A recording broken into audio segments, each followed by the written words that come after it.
Olá, colegas, tudo bem? Eu Ricardo e hoje a gente vai falar de desidratação. Por que a gente vai falar sobre isso hoje? Porque a gente está passando aí uma fase aí, o nosso inverno aqui no Brasil, esse ano está um pouquinho mais seco, né? E por incrível que pareça, está mais quente, ó. Vocês podem olhar aí, tem um sol forte aqui onde eu estou conversando com vocês.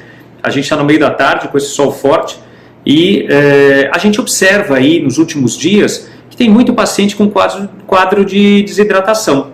E aí a gente precisa conversar sobre isso, porque a maioria dos profissionais de saúde acabam indo atender o paciente, seja ele numa clínica, numa casa de repouso, em casa, e acaba não prestando atenção nessas situações. Às vezes até acaba colocando aí alguns diagnósticos sem saber que pode ser uma desidratação.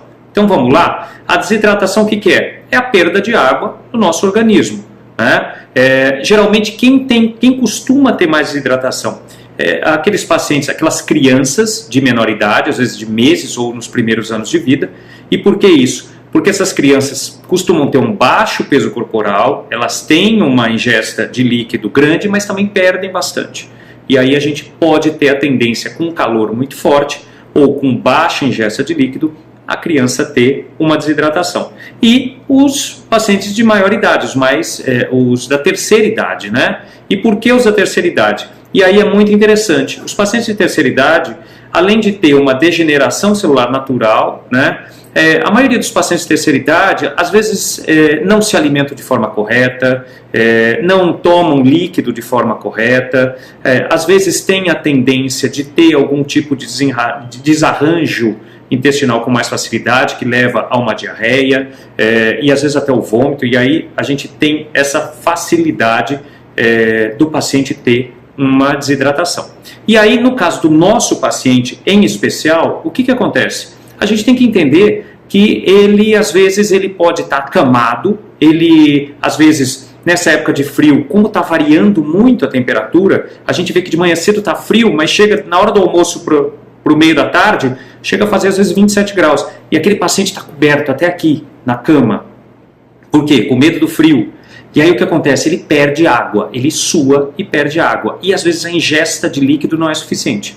É o que a gente chama do quê? Do balanço hídrico. O balanço hídrico, o que é? É o quanto que entra equilibrado com o quanto que sai. A gente tem que ver, se entra pouco e sai muito, eu estou desidratando, né? Então a gente precisa trabalhar um pouco com isso. Ricardo, como é que eu posso avaliar um paciente desidratado? São vários os sintomas da desidratação, né?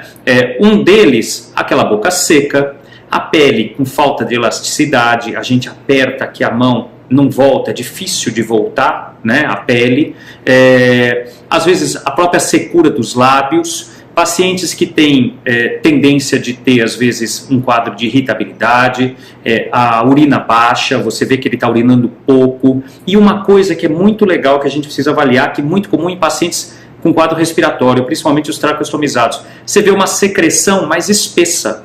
E aí você vê que não tem uma clínica de infecção. O cara não tem febre, ele está bem, não tem desconforto respiratório, mas a secreção está mais espessa. Primeira coisa que eu peço para o profissional perguntar para quem acompanha de mais de perto o paciente: está tomando líquido? Está urinando bem? Está urinando pouco? Urina muito? Bebe pouco? Para a gente poder ver se de repente pode ser uma desidratação. Tem quadros de desidratação que chegam a levar o paciente até para o hospital, tá? E por incrível que pareça, tem quadros de desidratação grave aí que chega a dar febre. Pô, Ricardo, febre, meu, você acredita?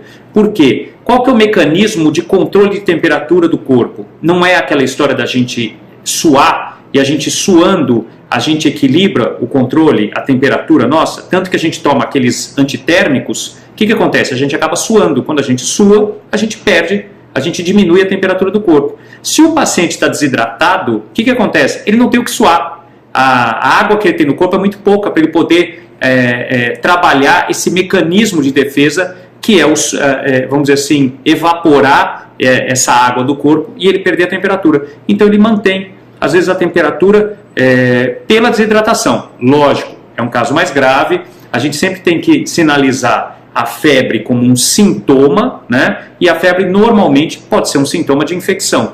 Logicamente, quando avaliado por um médico, de repente pode ser uma desidratação, mas a febre sempre, no primeiro plano, a gente avaliar como infecção, tá certo? Então, o que eu peço para vocês? Sempre que avaliar um paciente, É um paciente que tem a tendência de ter desidratação ou um paciente que apresenta sinais de desidratação?